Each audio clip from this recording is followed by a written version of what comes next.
সবাই মরে যাবো, আমরা সবাই, কেউ থাকবো না। এই পৃথিবী থাকার জায়গা নয়। কিয়ামতের সময় আল্লাহ তাআলা মালাকুল মাউতকে বলবেন, সবার রূহ কবজ করে ফেলো, সবার, কেউ থাকবে না, সবার রূহ কবজ হয়ে যাবে। আল্লাহ মালাকুল মাউতকে বলবেন, মালাকুল মাউত কি অবস্থা? বলবে সব শেষ। মাইয়াপ্পা, কে বাকি? মালাকুল মাউত বলবে জিনেরা বাকি, যাদেরকে দেখা যায় না। আল্লাহ বলবেন জিনদেরকেও শেষ করে ফেলো, রূহ কবজ করো। মালাকুল মাউত আজরাইল জিনদের রূহ কবজ করবে। আল্লাহ এবার জিজ্ঞেস করবে, ইয়া মালাকাল মাউত আখবিরনি মাইয়াপ্পা, এবার বলো আর কে বাকি?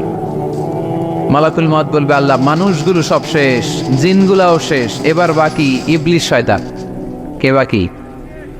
ইবলিসও শেষ করো, ইবলিসও শেষ। আল্লাহ আবার জিজ্ঞেস করবেন, ইয়া মালাকাল মাউতি মাইয়াপ্পা, আর কে বেঁচে আছে বলো? মালাকুল মাউত বলবে, আল্লাহ আপনার কথা অনুযায়ী পৃথিবীর সব মানুষের রূহ কবজ করলাম, সব জিনদের রূহ কবজ করলাম, ইবলিসের রূহ কবজ করলাম, এখন আছে শুধু ফেরেশতারা। আছে কারা? যাও ফেরেশতাদের রূহ কবজ করো, ফেরেশতাদের রূহ কবজ হয়ে যাবে। এবার আল্লাহ জিজ্ঞেস করবেন, ইয়া মালাকাল মাউত আখবিরনি মাইয়াপ্পা। মালাকুল মাউত বলবে, আল্লাহ আপনার কথা মতো ধরে ধরে সব শেষ, ফেরেশতাও শেষ, 4 জন ছাড়া। কয়জন ছাড়া? জোরে বলেন, কয়জন ছাড়া? ইসরাফিল, জিব্রাইল, মিকাইল, আজরাইল। আল্লাহ এই 4 জন আমরা বাকি। আল্লাহ বলবে, যাও ইযহাব ইনতালিক ইলা জিবরিল ওয়াকবাদ রূহা, জিব্রাইলের রূহ কবজ করো। ইযহাব ইলা ইসরাফিল ওয়াকবাদ রূহা, ইসরাফিলের রূহ কবজ করো। ইযহাব ইলা মিকাইল ওয়াকবাদ রূহা, রূহ কবজ করো। ওই 3 ফেরেশতাও শেষ।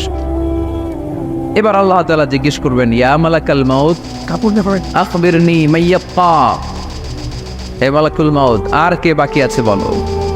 মালাকুল মাউত বলবে, আল্লাহ আপনার কথা মতো মানুষগুলো শেষ, জিনগুলো শেষ, ইবলিস শেষ, আমার বাকি 3 ভাই ইসরাফিল, মিকাইল, জিব্রাইলও শেষ, শুধু আমি, শুধু আমি। আল্লাহ বলবেন, কেউ নাই?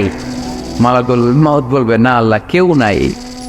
এবার আল্লাহ তাআলা বলবেন, মালাকুল মাউত তুমি তো সবাই রে মারছো, এবার তুমি মরো, এবার তুমি মরো, তুমি মরো। শোনার সাথে সাথে মালাকুল মাউতের কাঁপুনি ছুটে যাবে, খিঁচুনি এসে যাবে ভয়ে। আল্লাহ বলবেন, কাঁপুনি দিয়ে তো লাভ নাই, কারণ কুল্লু নাফসিন যায়িকাতুল। রব্বুল আলামিন বলবেন, মালাকুল মাউত কেঁদো না, এটাই দুনিয়ার বিধান, আমি আল্লাহর দেয়া বিধান, এটাই, জন্মালেই মরতে হয়। যাও, জান্নাত জাহান্নামের মাঝখানে একটা জায়গা আছে, জায়গাটার নাম হলো আরাফ। এই আরাফের মধ্যেখানে যে দাঁড়া, ওখানে যে মালাকুল মাউত কাঁপতে থাকবে। মালাকুল মাউত বলবে, আল্লাহ সৃষ্টির শুরুতে যদি জানতাম, সৃষ্টির শুরুতে যদি জানতাম সবাইকে মৃত্যুদান করার পরে, রূহ কবজ করার পরে আমাকেও মরতে হবে, তাহলে এই কঠিন দায়িত্বের ব্যাপারে আপনার কাছে ক্ষমা চাইতাম। আজকে আমারও যে ভাগ্য বরণ করে নিতে হবে সৃষ্টির শুরুতে, আমি এটা কল্পনাই করতে পারি নাই। আল্লাহ বলবেন, নো টক, মুত, ইয়া মালাকাল মাউত, মর, মরে যা, মর, মরে যাও। বলার সাথে সাথে মালাকুল মাউত এক বিকট চিৎকার হাঁকিয়ে মরে যাবে। মালাকুল মাউতের চিৎকারটা সেদিন এত ভয়ঙ্কর হবে, বিষ্ণু ইসা ইসলাম বলেন, ওই চিৎকারের আওয়াজ যদি পৃথিবীর মানুষেরা কান দিয়ে শুনতে পেত, তাহলে কিয়ামত সংগঠিত হওয়ার জন্য আলাদা করে ইসরাফিলের সিঙ্গার প্রয়োজন হতো না। ওই চিৎকারের আওয়াজে প্রতিটা মানুষ কানের পর্দা ফেটে ওই জায়গায় লাশ হয়ে পড়ে যেত। এবার টানে বায়ে সামনে পেছনে উপরে নিচে কেউ নাই, একজন ছাড়া, জোরে বলতে হবে তিনি কে? আল্লাহ তখন পৃথিবীকে একটা ডাক দিবেন, বলবেন, ইয়া দুনিয়া আইনা আনহারুকি, এই পৃথিবী তোর নদীগুলো কোথায়? ইয়া দুনিয়া আইনা আশজারুকি, এই পৃথিবী তোর গাছগুলো কোথায়? বটতলা। ইয়া দুনিয়া আইনাল জিবাল, তোর বড় বড় মাউন্ট এভারেস্ট পাহাড়, আলাস্কা পর্বতমালা, আল্পস পর্বতমালা, এগুলো কোথায়? তুর পাহাড় আজকে কোথায়?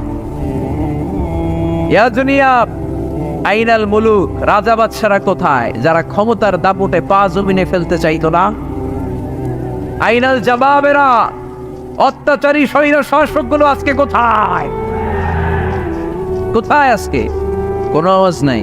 আল্লাহ তখন হুঙ্কার দিয়ে বলবেন, লিমানিল মুলকুল ইয়াউম, who belongs the kingdom today? আল্লাহ চিৎকার দিয়ে বলবেন আজকে ক্ষমতা কার? আওয়াজ করে বলেন সেদিন ক্ষমতা কার? আল্লাহ সেদিন প্রশ্ন করে নিজেই নিজের প্রশ্নের উত্তর দিবেন, লিমানিল মুলকুল ইয়াউমা লিল্লাহিল ওয়াহিদিল কাহ্হার। সেদিন ক্ষমতা দুনিয়ার কোনো রাজার নাই, কোনো বাদশার নাই, কোনো স্বৈর শাসকের নাই, কোনো সুলতানের নাই, কারো নাই। সেদিন ক্ষমতা চলবে একজনের, তিনি কে? তার নাম হচ্ছে রহমান। তার নাম কি? আরো জোরে বলেন কি নাম? এজন্য রহমান কারে বলে আজকে চিনতে পারছেন? তার দয়ার শেষ আছে? তার ক্ষমতার কোনো কুল কিনারা আছে? তার ধন ভাণ্ডারে কোনো গন্তি আছে? এজন্য লা বিশাইহি মিন নিআমিকা রাব্বানা নুকাযযিবু ফালাকাল হামদ। We don't deny any of your mercy and blessings, all praises to you. আল্লাহ তোমার কোন নিয়ামতকে আমরা অস্বীকার করি না। এই মানব জাতি আর জিন জাতি, আমি আল্লাহর কোন নিয়ামতকে তুই অস্বীকার করবি? কোন নিয়ামতকে অস্বীকার করবি? যখনই এই আয়াতটা আমি পড়তাম তায়েফের ময়দানে, জিনেরা উত্তর দিত লা বিশাইইম মিন নিআমিকা রাব্বানা নুকাযযিবু ফালাকাল হামদু। আল্লাহ তোমার কোন নিয়ামতকে আমরা অস্বীকার করতে পারবো না। আমরা পুরো জিনের গোষ্ঠী আজকে ঘোষণা দিলাম, আল্লাহ তোমার কোনো নিয়ামতকে অস্বীকার করার কোনো জো আমাদের নাই, কোনো সুযোগ আমাদের নাই। সকল নিয়ামতের প্রশংসার মালিক তুমি। তিনি কে? We cannot deny any of your mercies and blessings and the bounties, all praises to you. আল্লাহ সব ক্ষমতার মালিক তুমি, সব প্রশংসার মালিক তুমি।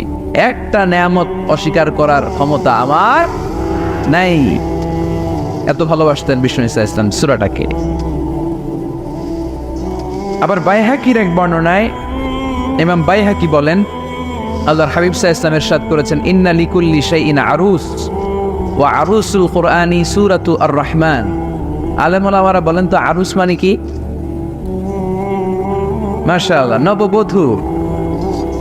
আরুস মানে নতুন বউ। আরুস মানে সবাই বলেন নতুন বউ, নববধূ। আল্লাহর হাবিব বললেন লিকুল্লি শাইইন আরুস, সবার একটা করে নববধূ হয়। আর কোরআনের নববধূর নাম সূরা আর রহমান।